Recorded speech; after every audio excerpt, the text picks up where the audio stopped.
morning. My name is Bob Gordon. I am a devoted member of this congregation, and I'm pleased to be here today to welcome you. I forgot my thing, but my script. I'll have to make it up as I go along. Well, it's wonderful to have everybody here, each and every one of you, for this wonderful sermon that we're going to be having today. And I have a little personal contribution to make, a story that has a wonderful moral to it, which will not need explaining.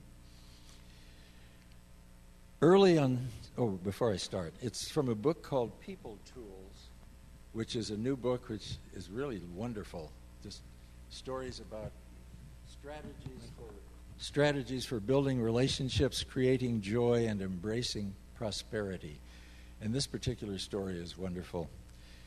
Early on Sunday morning, Joseph ascended to the mountaintop. "O Lord," he prayed, "I have honored you all my life, and until now I have asked you for nothing in return. Please, Lord, let me win the lottery."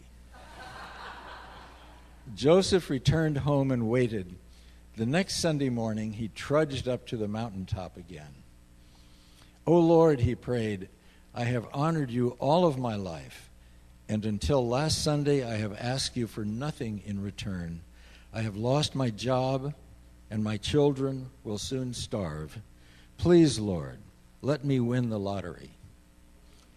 Joseph returned home and waited. The next Sunday morning, for the third time, he lumbered up the mountain. "O Lord," he prayed, "I have honored you all of my life, and until 2 weeks ago, I have asked you for nothing in return. I have lost my job, and my children have had nothing to eat for 3 days. My wife is sick and needs medicine, which I can't afford. Please, Lord, just this one time, let me win the lottery." Lightning crashed. Hail pelted Joseph's head, and he was staggered to hear a thundering voice on high. "Joseph, do me a favor, meet me halfway, buy a ticket."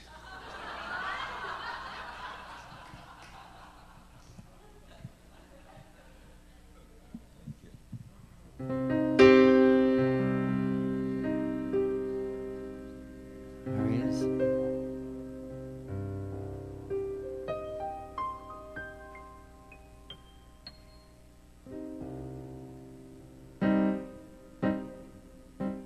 Why don't we all stand up? Here we go. Put your hands together.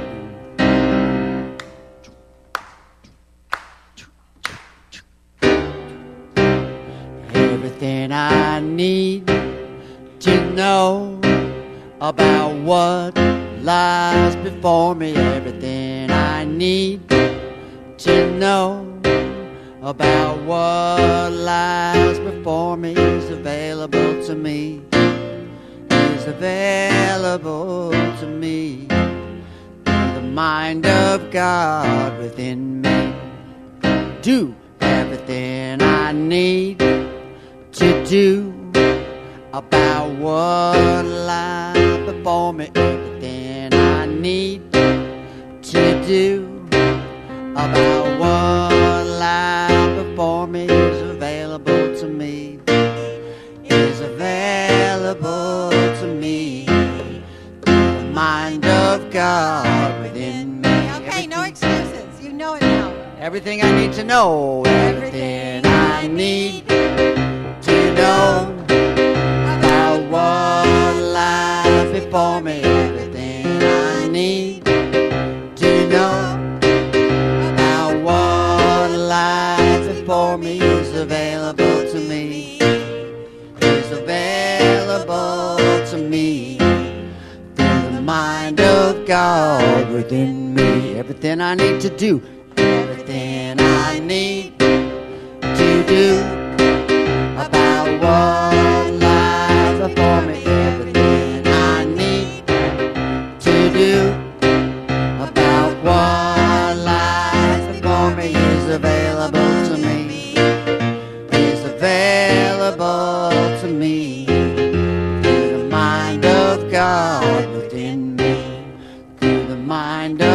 God within me, through the mind of God within me, through the mind of God within me, through the mind of God within me, through the mind of God within me. You are so great. You know that? Give yourselves a hand, really. You are so great because for 2 Sundays in a row we've done hard songs, and you are real troopers. And, you know, someday we're going to have a signing agent right there in the audience, and we're all going to be backup singers. Except Bodie, he'll be the star. So today the opening prayer is going to be for peace in the world. Our sister community in Cherkasy, Ukraine, is in the news. Ukraine, obviously, is in the news. Reverend Barbara, our sister minister for that center, is in this country because she couldn't go back. She has 2 of her 4 centers in Crimea.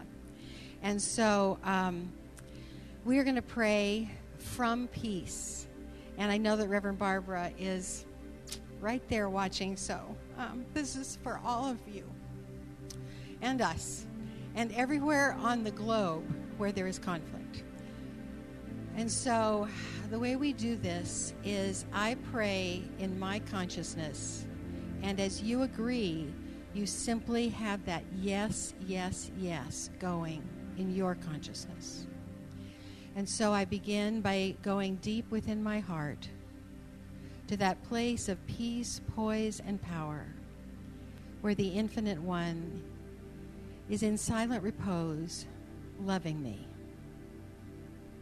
I know that I am one with my source, and that peace prevails as I turn to it and as I come from it. And so I know that I am one with this peace and love and order and wisdom. And as I affirm this for myself, I know this for each person listening, that there is a place within each one where peace is always present. I go to that place now, inviting everyone else into that peaceful place, remembering scene after scene from my life where peace has prevailed. My favorite beach, looking into the eyes of my babies, embracing those that I love, watching a sunset, making up after an argument. That peace now is in my heart. And I allow it now to move from me in beautiful iridescent waves. From my heart, it goes before me, it goes behind me, it goes above me, it goes below me, it goes to my right and to my left, embracing me in its hold and sending that peace out to everyone I know, to everyone I don't know, and finding its intended spot everywhere on the globe where there is conflict. Within every argument, within every confrontation, the peace that has gone through my heart and has my soul print on it, that peace is there. And as this is true for the peace moving through my heart, it is true for the peace moving through each heart that knows what peace is. I give my thanks, such gratitude, and I release this prayer, knowing it is done in this moment, and so it is.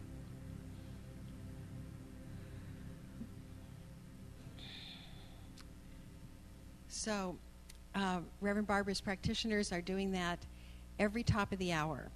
And I have put a chime on my cell phone so that every top of the hour, I do it too.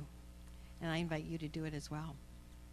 So our wonderful, wonderful musician guest today is an old family friend, Stephen Longfellow Fisk, who has been recently ordained as an interfaith minister and has a ministry work of his own in Venice, California, that is has a lot of music and chanting and guest artists, and it's growing, and we are so blessed to have him here today. And so please welcome with me Stephen Longfellow Fisk.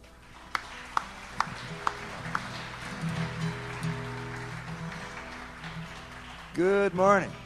Good morning. We are one. We are one. We are one people, one planet. We are one. Those are the lyrics. And you can sing along. Don't hesitate.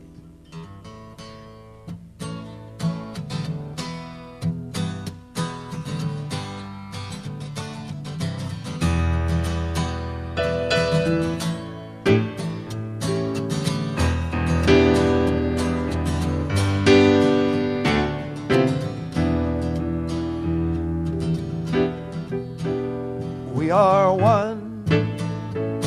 We are one.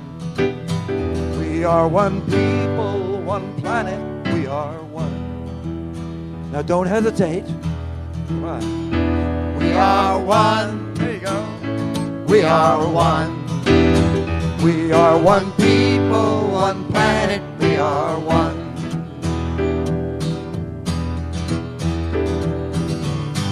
Many colors fill the rainbow. Many rivers find the sea.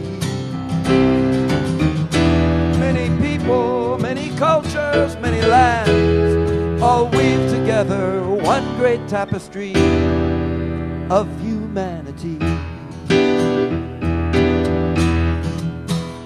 We are one. We are one.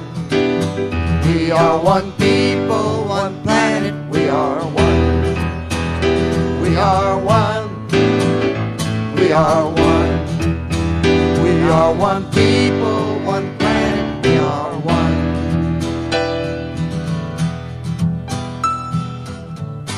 All existence is connected. Every atom, every soul.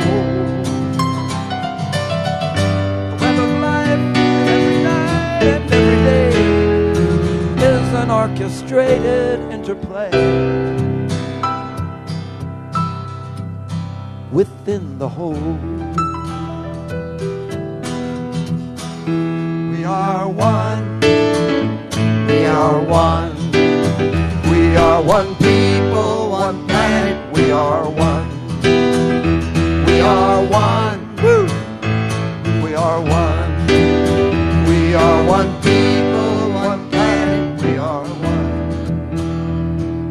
We are one. We are one. We are one people, one planet. We are one. We are one. We are one. We are one people, one planet. We are Sing it one. so they can hear it in Ukraine. We are one. We are one.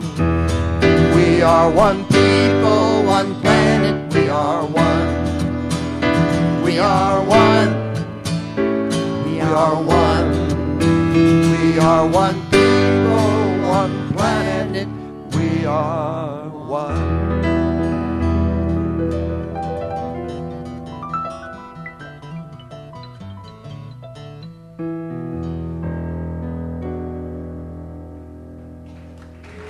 Stephen Longfellow Fisk.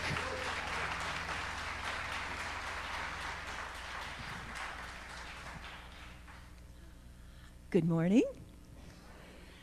I get to do the announcements today, and there's so many wonderful things happening here.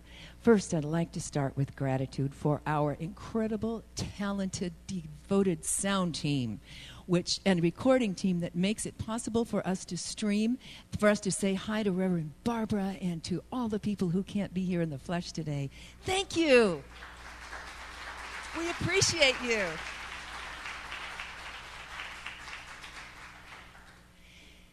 And at this point, we bless the children, and I would like to bless our team that teaches the children. Today, we don't see any little ones up there, but you know, we have the most talented and devoted. We have licensed practitioners and parents in our the team that teaches our little ones. We're so fortunate. So, blessing the children who are not at the present in getting ready for class today. Robert McDowell today, who was our speaker, you have the opportunity to see this mystic and poet who is offering a workshop that will expand your compassion and enhance your relationships. This will happen today at 12:30 at our Learning Center. And you can sign up over there at the events table. Our annual meeting is next week. This happens once a year. It's our business meeting, and everyone is welcome to come. Voting members are people who have been members of this community for 60 days or more. Next Friday, Reverend Carol, who is known in the Science of Mind movement as the priestess of ritual, is giving a ritual class, a class in ritual. It is an experience. You will be at this class on Friday. You will be able to experience a spring ritual that you can share with your family or any group that you want to celebrate with. Again, you can sign up for this. You need to sign up in order to come, and at the events table right in the center of the stage, you can sign up. So that's it. I turn this over to Reverend Carol. Thank you. Thank you, Marilyn. I have a couple more announcements myself. You know, I lead Sacred Journeys to the British Isles, and we do ritual all over the place there. And the trips are on the activities table right now, one to Wales, one to England, and one to Scotland. And just to entice you, Reverend Sherry Jensen, that was an intern here, is going to Wales. And Reverend Lanny Howard, that we love, is going to England. So there's a sign-up sheet for any of you that have interest. I think I've communicated with all of you that have told me already that you're interested. If there are more of you, please sign up, and I'll get information to you about those trips. On your chair today, you had a handout from our own Kathy Fowler. Kathy and Skip Fowler are taking these teachings out into the world, and their debut is 2 Fridays from now, March 14th. You are all invited. I will be there. This is so precious and powerful that these two believe so strongly in these principles that, by golly, they are taking them to the world in a big way. So I would love for you to support them with me and come on Friday, the 14th of March. My last announcement has to do with the Partnership Corner. Every first Sunday of the month is our Partnership Corner experience with Ukraine. And so right here on the back of your bulletin is a little article that Reverend Barbara wrote about what's going on in Ukraine and how you can help.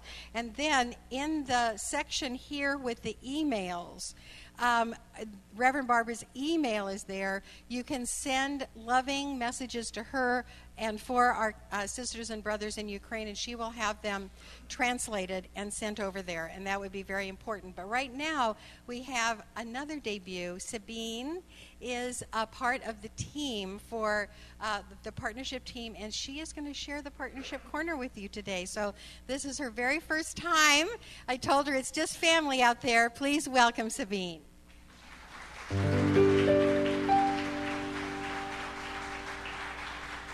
morning. It's true. I know most everyone here, so it is family. So I joined the team. Barbara called me a few weeks ago, and I really felt our love and dedication for Ukraine, and I didn't hesitate at all. I really felt like Spirit asked me to do it, and so I'm here today.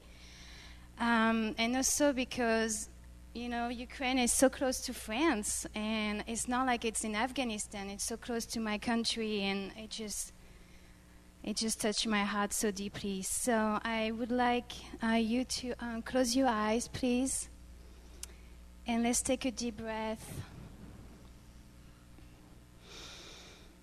and focus our attention into our heart, imagining sending love, peace in Ukraine and also in Russia.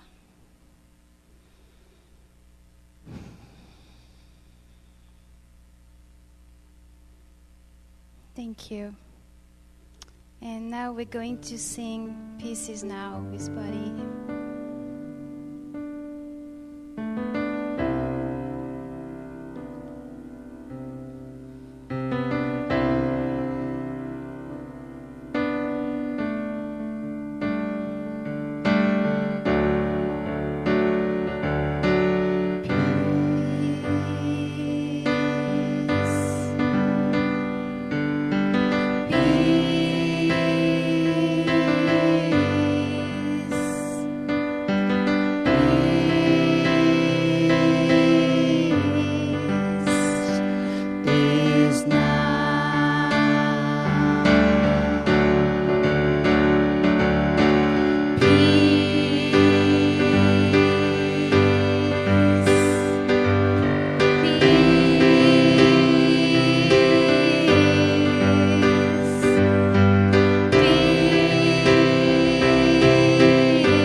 Thank you. It was beautiful. Thank you.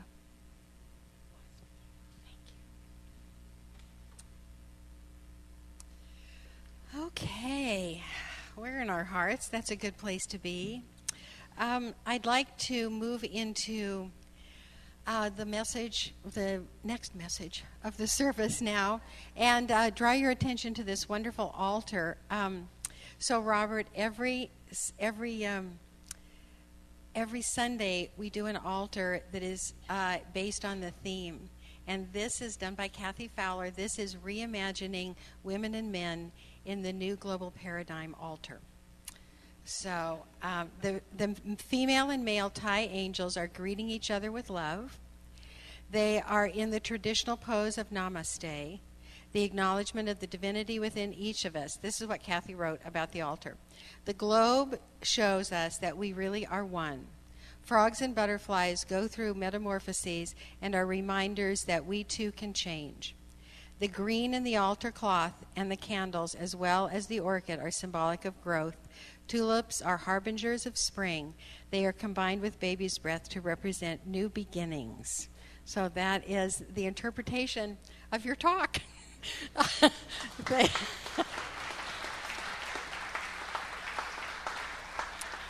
So our word today is renewal.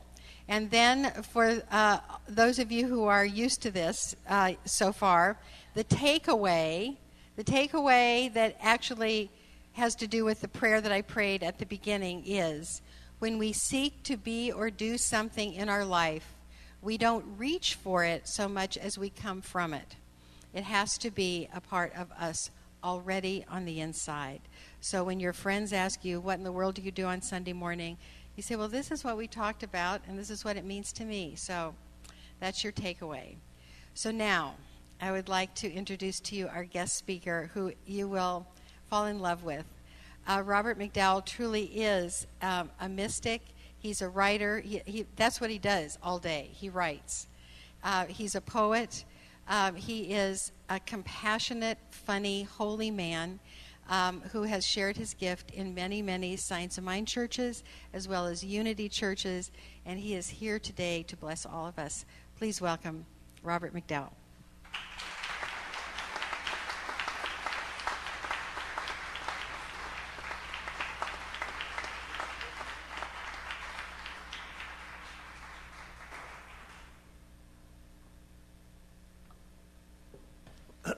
Good morning.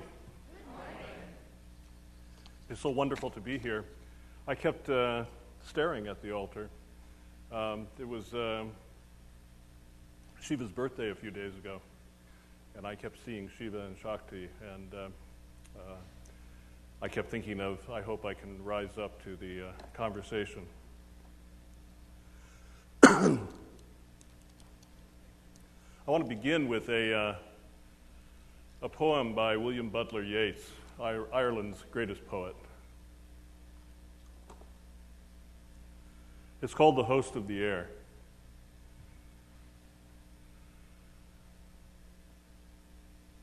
O'Driscoll drove with a song, the wild duck and the drake, from the tall tufted reeds of the drear Heart Lake. And he saw how the reeds grew dark at the coming of night tide, and he dreamed of the long, dim hair of Bridget, his bride. And he heard it high up in the air, a piper piping away, and never was piping so sad, and never was piping so gay. That he saw young men and young girls dance in a level place, with Bridget, his bride, among them, with a sad and a gay face. The dancers gathered around him, and many a sweet thing said. And a young man brought him red wine, and a young girl white bread. But Bridget drew him by the sleeve away from the merry band to old men playing at cards with a twinkling of ancient hands. So he sat and he played in a dream and never thought of ill chance, till one bore Bridget, his bride, away to the merry dance. He bore her away in his arms, the handsomest young man there, and his neck and his breast and his arms were drowned in her long, dim hair. O'Driscoll scattered the cards and out of his dream awoke, and old men and young girls were gone like a drifting smoke. And he heard it high up in the air, a piper piping away, and never was piping so sad, and never was piping so gay.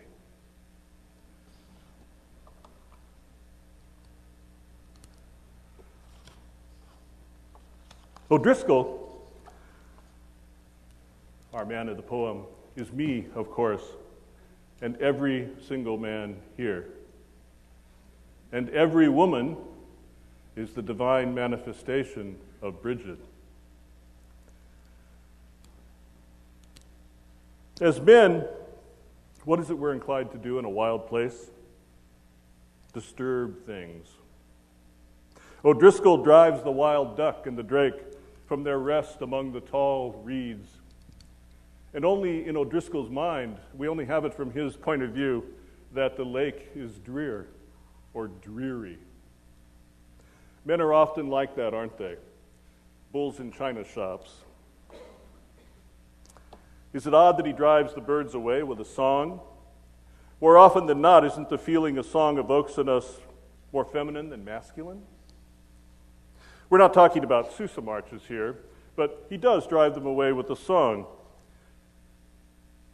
But we find out pretty quickly in the poem that his song is one of loss and longing. And that's where he's going. O'Driscoll and every man, myself included. Whether we know it or not, we go into our own hearts. That's the only place we can go. Some barely get through the door, some run into many obstacles, and some go deep. And on this journey, every man seeks a feminine guide, a feminine mentor, a feminine partner. So O'Driscoll turns from the natural world he has so capably disturbed and joins a human community, a gathering of dancers. With them is his own feminine divine ideal, his enigmatic bride, Bridget. The dancers are convivial. Two bring him symbolic wine and bread, hot blood and life itself.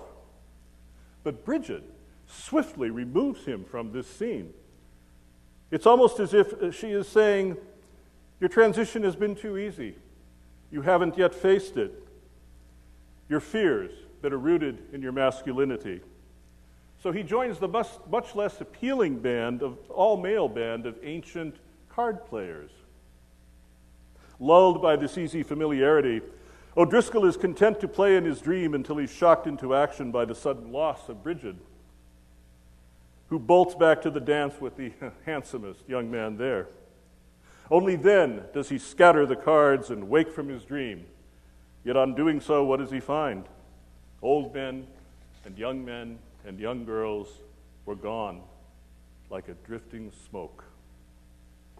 You are alone with the alone, and it is his move, the poet Robert Penn Warren wrote. O'Driscoll is there, alone with Emily Dickinson's sense of a formal feeling that comes after great pain. And he heard it high up in the air, a piper piping away, and never was piping so sad, and never was piping so gay. He is there at the brink of timelessness and renewal, where he can hear the host of the air, all the men and women past and present, with their preconditioned joy and grief, and he hears them in a new way. That's every man's task today, and every woman's too. But as we go, women and men alike, we must be so careful with our words. When a woman makes herself vulnerable, sharing a problem with her partner, what's the first thing he wants to do? Fix it. Fix. There's a word. How about the fix is in? How about I need a fix? How about I'll fix you? When a man says to a woman about any problem, let me fix it or I'll fix them, how does a woman react? With disappointment, with suspicion, with anger, resentment, all of the above, certainly with regret. What a woman wants, I've been told, over and over and over and over, is to be heard. Being heard, not herded, feels so good to the feminine. For centuries, that's been the struggle, hasn't it? The wise voices, the discriminating voices, the analytical and artistic voices, the truth-speaking voices of women have been assaulted by men with evil intentions and the indifference of sleepy men with no agendas at all. If only we could express ourselves with the simple science that forms our thoughts. Jeanine M. Benyus, in her book Biomimicry, Innovation Inspired by Nature, tells us that thoughts arise from a meshwork of nodes, or neurons, connected in dramatic parallelism, thousands attached to thousands attached to thousands of neurons, all of which can be harnessed to solve a problem in parallel. Even I almost get that. Benyus was describing the difference between how the brain computes, massive parallelism, and how computers operate, linear processing. But maybe it's a short stretch to see that just as democratic parallelism occurs in our bodies, allowing us to think, the same process is endlessly going on between us, woman to woman, woman to man to man. In fact, this may be our greatest hope, as women and men experiment, finding new ways to relate to each other. The massive parallelism that takes place to create thought can also be described as democratic, any solution open to all. So let's try some new ones, shall we? It's the neurons that play together, stay together idea, says biocomputing pioneer Michael Conrad. The biggest problem women and men have is giving up and walking away from a dialogue. I know. A relationship ended for me after we'd known each other for 45 years. We'd enjoyed a lovely spring, followed by a scratchy summer. I suggested we hit a reset button and renegotiate, and she said, I don't want to. It was as simple as that. I say she walked away, and she would probably argue the opposite. The truth is, we failed to communicate. Then one of us, or both of us, gave up. Sheryl Sandberg, author of the runaway bestseller Lean In, Women, Work, and the Will to Lead, says, shutting down conversation is self-defeating and impedes progress. We need to talk and listen and debate and refute and instruct and learn and evolve. Isn't that a lovely list? Let's hear it again. We need to talk and listen and debate and refute. And I'll find it. This is so typically male. And instruct and learn and evolve, right. At which point the woman is looking at you saying, and? No, really, I heard it. I got it. But don't we empathize with this? Don't we see how much better negotiations, conversations, and results will be in the professional and personal realms if we do just what she suggests? Move negotiating from the I sharing, she says, to communal sharing. And she gives this example. I'll tell your story to the group. I'll share your accomplishments, and you'll tell mine. Group energy always opens more doors than internal energy, which helps to explain why I-focused internalizations impede gender progress. Look, I'm a man who believes that men are on this earth to serve women.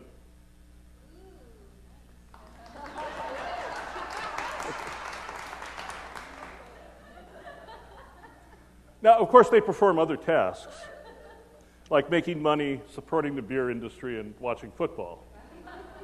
I'm kidding. But a man's greatest achievement is not finishing high in the boardroom. It's collaborating with and cheerleading and partnering with women. So how do we go about it? Here is another great tip from Sheryl Sandberg. Communication works best when we combine appropriateness with authenticity, finding that sweet spot where opinions are not brutally honest, but delicately honest. That sweet spot. As an old baseball player, I know what the sweet spot is. And it's a wonderful way to think of communication. I think back on my 45-year off and on again relationship, and I realized that, we probably hit the sweet spot about 3 times. And that's sad. That's terribly sad. finding the sweet spot between constructive, harsh criticism, or harsh criticism, constructive criticism, delicate criticism. That's the point.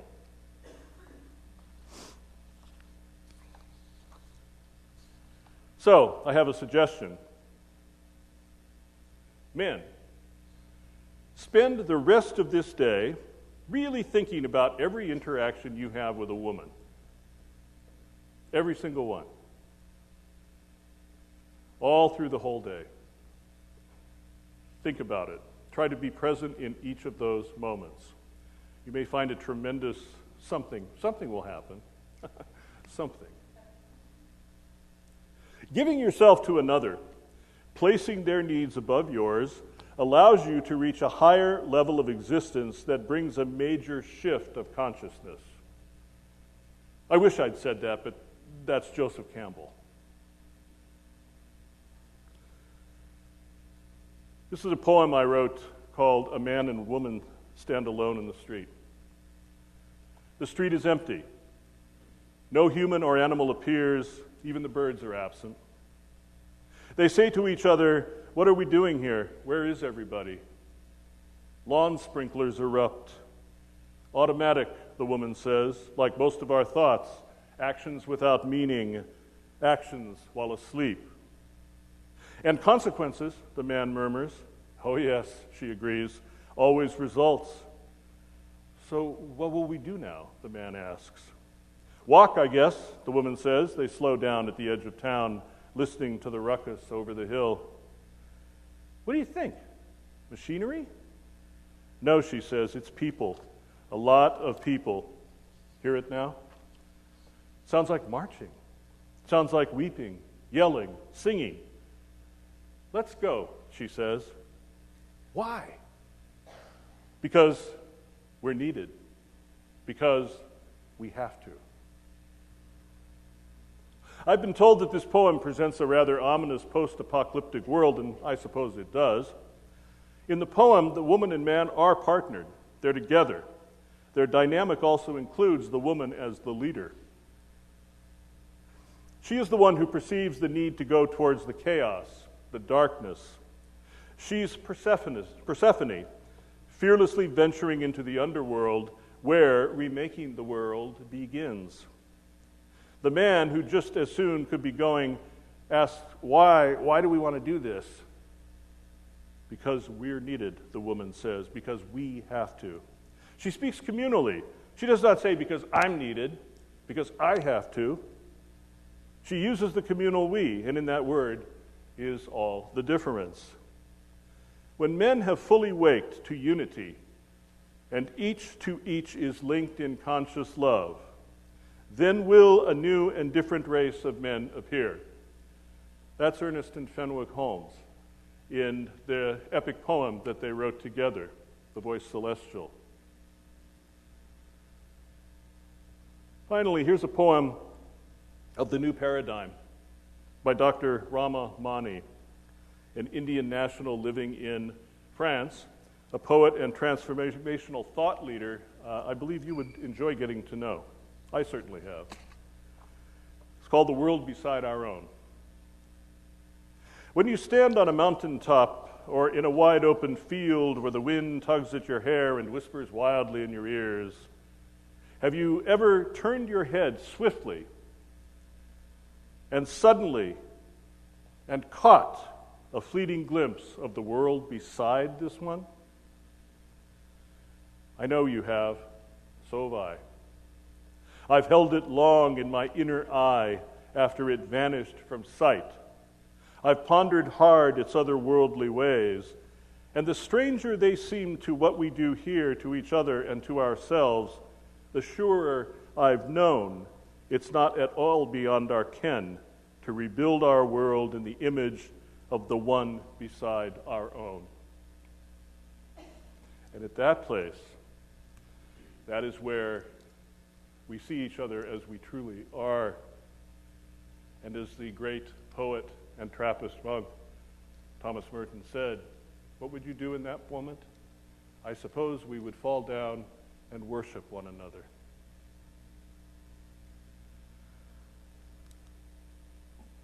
Let us close with the affirmation. If everyone would stand up and join hands.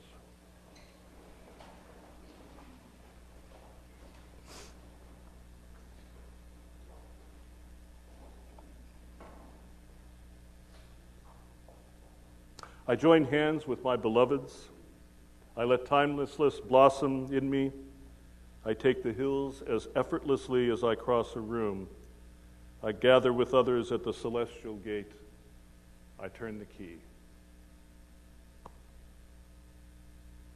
Thank you.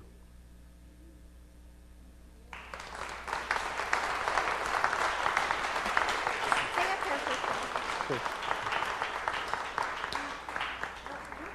We have a little time. I have a question for you. Okay. Okay. So we have precious same-gendered couples here. Yes. That we love and adore and support. Yes. And so could you just say a little something about how this message is universal for men who love women and men who love men and women who love women? Yes. And women who love men. Have I got it all?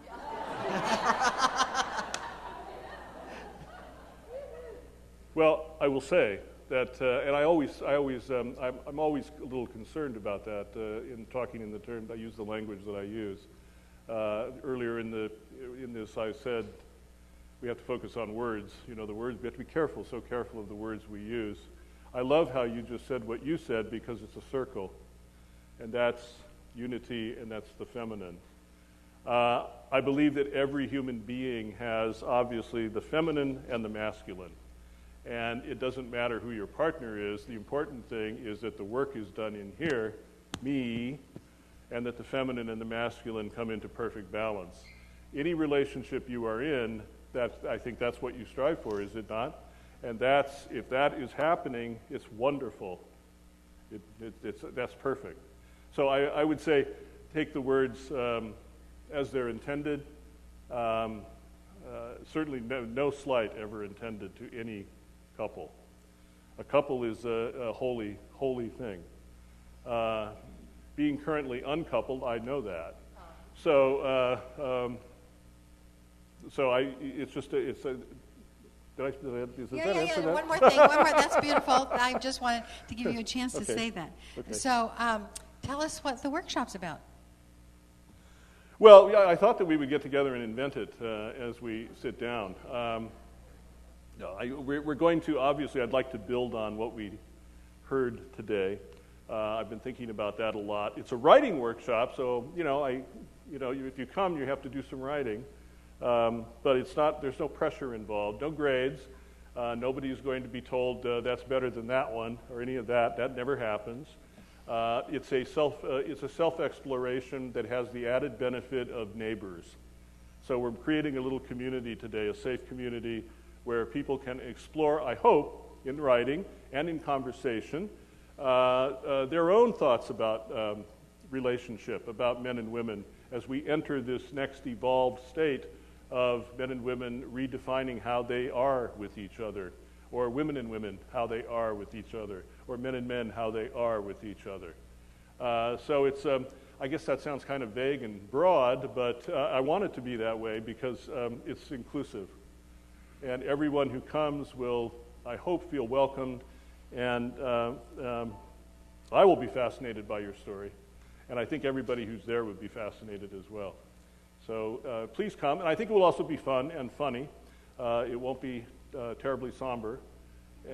So please come. So you got to stay here for a little bit longer now. Okay.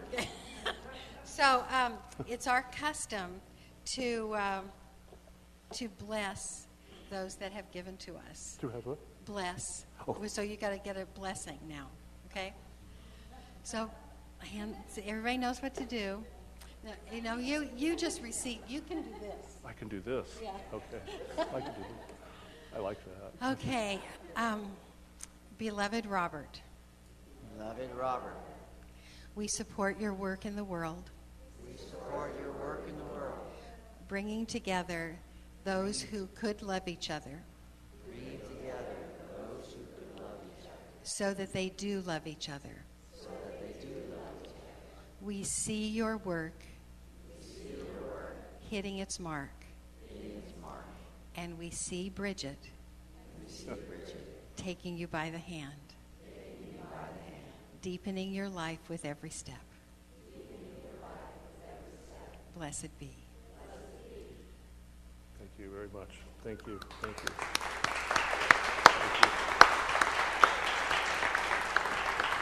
Okay, now we can sit down. Are we done? Now we can sit down. Okay. So this song has a bit of a story, which I think is in line. It's from a play that I've been writing, which takes place in an urban environment, a mixed racial couple with a young daughter who's just graduated from high school.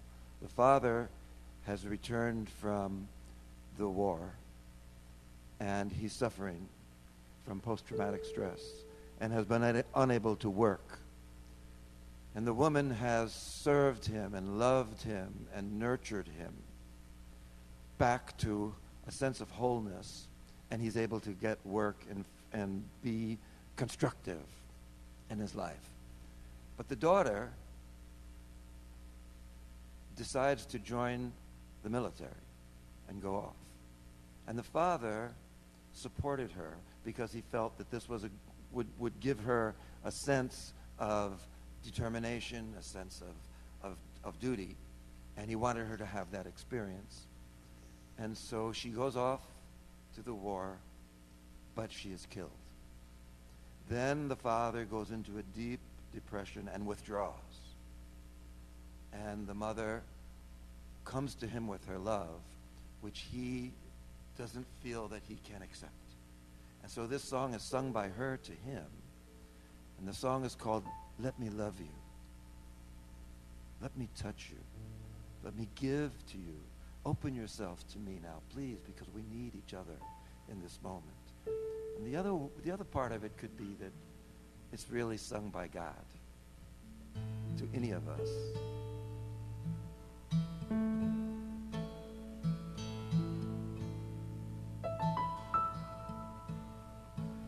Let me love you. Let me be loved by you. Let me touch you. Let me be touched by you. Let me hold you. Let me be held by you. Oh, let me love you. Let me be loved by you.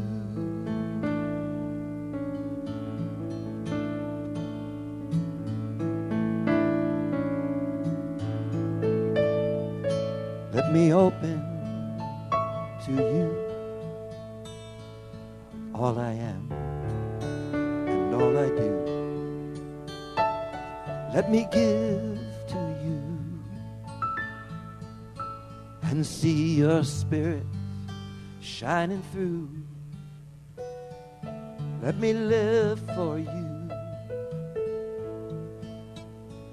Let me love you through and through. Oh, let me love you. Let me be loved by you.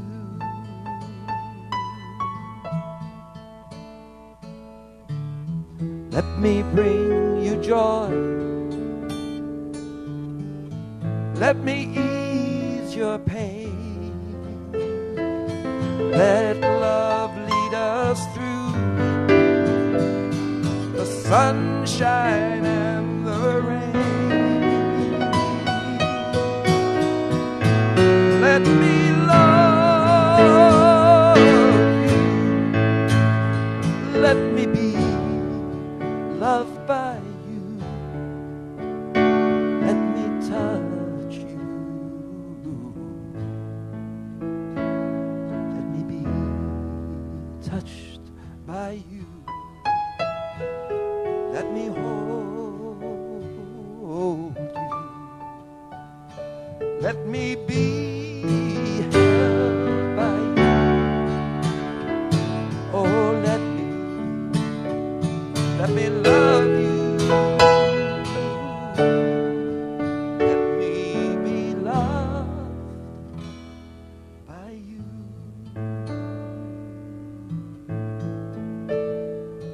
Oh, let me love you. Let me be loved by you.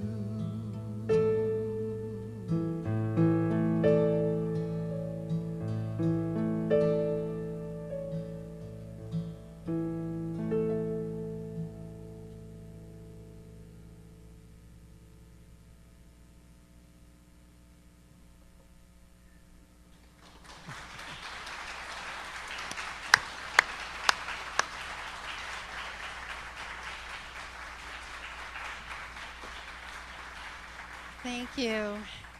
Both of these gentlemen have wonderful products that you can take them home symbolically with you.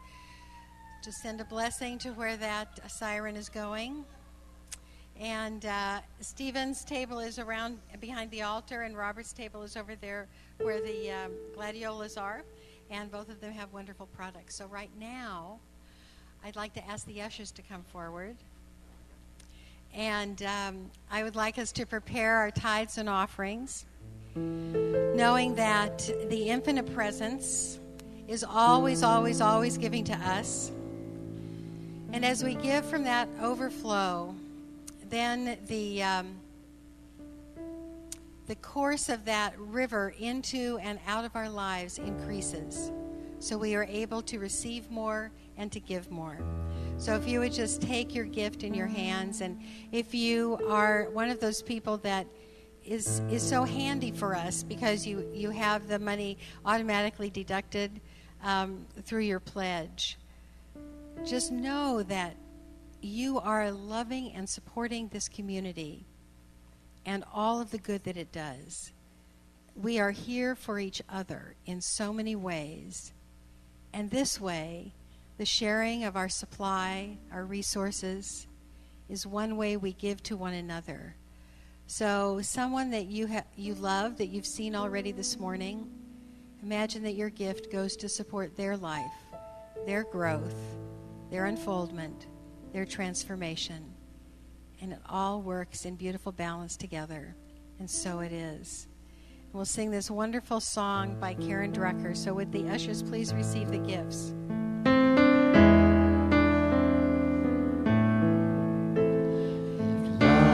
Is why we're here. Let me be an open channel. If love is why we're here, let me give and then receive. If love is why we're here, let me be an open channel.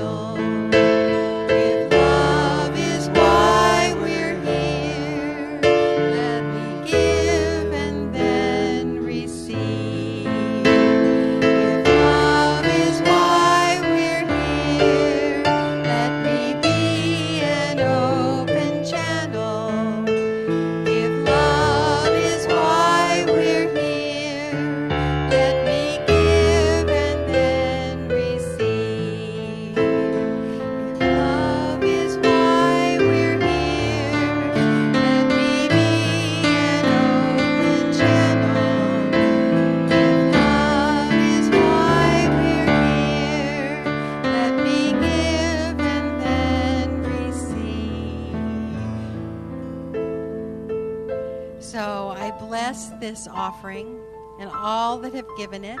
I bless the work that it does in this community and beyond. I bless how it nurtures each and every program, every person, and may it be multiplied before it goes forth into the world to pay our bills and to bless PG&E, etc. And so it is. Amen. So remember, there's lots of things to sign up for, the bookstore to visit. We have a little bit of leftover birthday cake from the Pisces birthday party, which was fabulous. And remember, Aries is next month. So I think Marilyn's going to pray us out right now. That's all, right? That's all. We always have another song. What you talking about?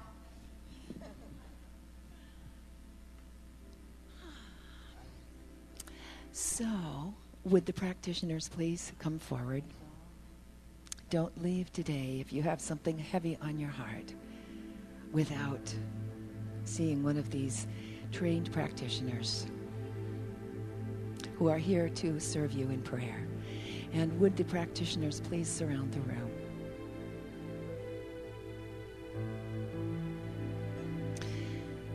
And now I invite you to go within, to come within to your hearts, to close your eyes, and go to that place within that always has been, that always will be. And there, open to that awareness of the one great life, that one infinite sea of love and power and peace and abundance. This power, this intelligence is absolutely everywhere. It is potent in every situation, awaiting our remembering to remember, and thereby activating this power for good. And all of this power is present in every person, available everywhere. And every person is one with all that is. One life, one planet, one love, one infinite possibility. And every person is an expression of this power. It beats every heart, breathes every breath, and calls to each one to express that love that is seeking expression. For truly, Spirit is seeking expression as love to every man, every woman, every person, awaiting that yes. And so being one with this power, as is every person, I speak my word into this power to create a new space everywhere for the peace that is seeking expression, for the peace that wants to happen, for the love that wants to be felt, received and given and shared, for the healing of every heart, for the healing of every country, and for the knowing that that desire for good is stronger than the belief in any lack. And so I give thanks for peace. I give thanks for love. And I give thanks that there is enough to fill every heart on the planet. I give thanks for this and all, so much more. And release this word now into the law, where I know it is already taking place. So be it, and so it is. Amen.